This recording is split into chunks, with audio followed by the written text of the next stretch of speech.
v týchto dňoch je Júda vo svojej zemi, ktorú Boh slúbil dedične Izraelu. Júda dnes bojuje o Gazu, ktorá nepatrí Palestíncom ani Hamasu, pretože je to vlastníctvom Boha, ktorý to daroval Izraelu. Je to zem Izraela, dedičstvo, ktoré prisahal Boh Izraelu. Preto s tým má problém celý svet. Preto to nedokáže pochopiť nikto na svete, kto nepozná z písma, aká láska nás spája k Izraelu a k plánu Boha s Izraelom.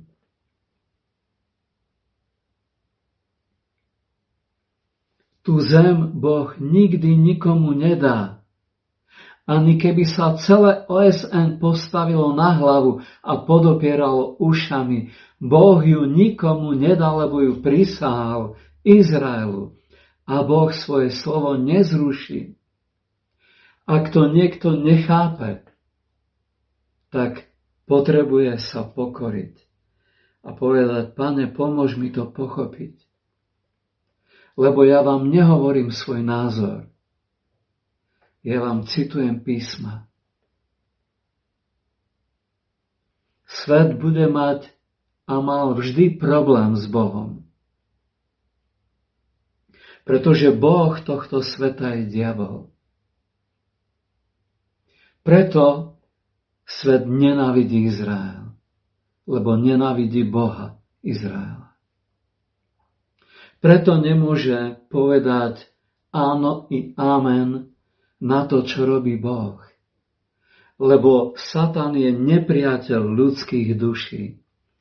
Keď urobí z ľudí nepriateľov Božích, pripraví ich o večnosť. Nestaňme sa nepriateľmi Božími, len preto, že nechápeme Božie plány a že sme viac humanisti ako biblisti.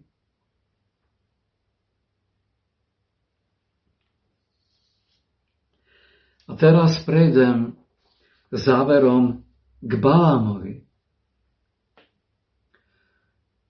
Edumejský prorok, ktorý nebol Žid.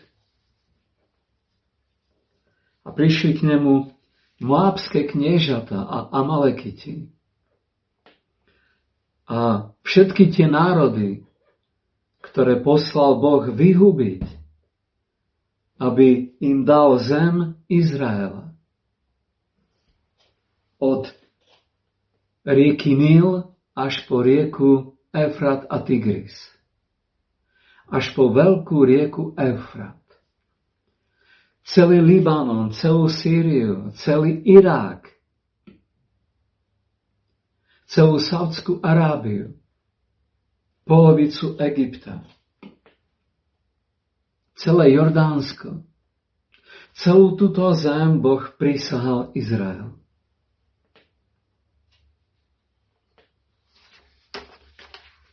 A keď Izrael vychádzal z Egypta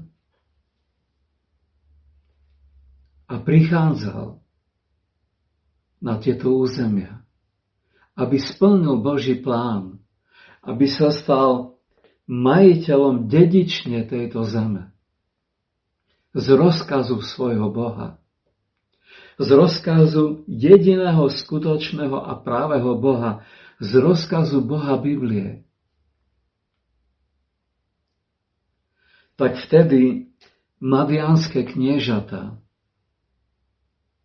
sýrske dnes by sme povedali, a všetky tie kráľovstvá prišli za Balámom. Bol to prorok Boží a oni vedeli, že on nie je Žid.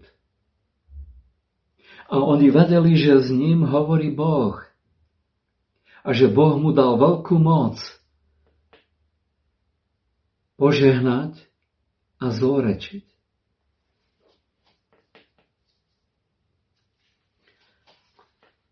A Balák, madiánske knieža, požiadal Baláma, aby Balám ako prorok Boží preklial Izrael, aby mu zlorečil. Inak toto robí mnoho kresťanov dnes, keď vidí vojnu v Gaze, že zlorečí Izrael. Vôbec nechápu, že to nie je vojna Izraela, že to je Božia vojna.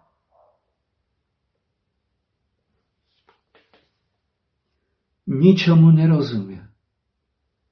A preto, že sú viac humanisti ako tí, ktorí sa boja Boha, tak zlorečia kvôli Gaze Izraelu. Ale to nie je nič nové pod slnkom, pretože len preberajú naratívy a pravdy, ktoré po celom svete rozšírili carskí agenti a Hitlerovi služobníci. Všetci títo králi, jak car, tak Hitler, chceli ospravedlniť svoje vyvražďovanie Židov, pogromy, vo svojom čase. A tak si vymysleli knihu Spisy židovských mudrcov. Tajné spisy. Oni ju napísali. Žiadni židovskí mudrci. A toto klamstvo, bláznostvo, že Židia chcú ovládnuť celý svet, toto malo ospravedlniť ich pogromy, ich zabíjanie Židov po celom svete. A dneska tento narratív preberajú niektorí kazatelia a učia to cirkev. Robia to na vlastné zatratenie. Pretože z ľudí, ktorí by mohli žiť na veky, sa stávajú nepriatelia Boží.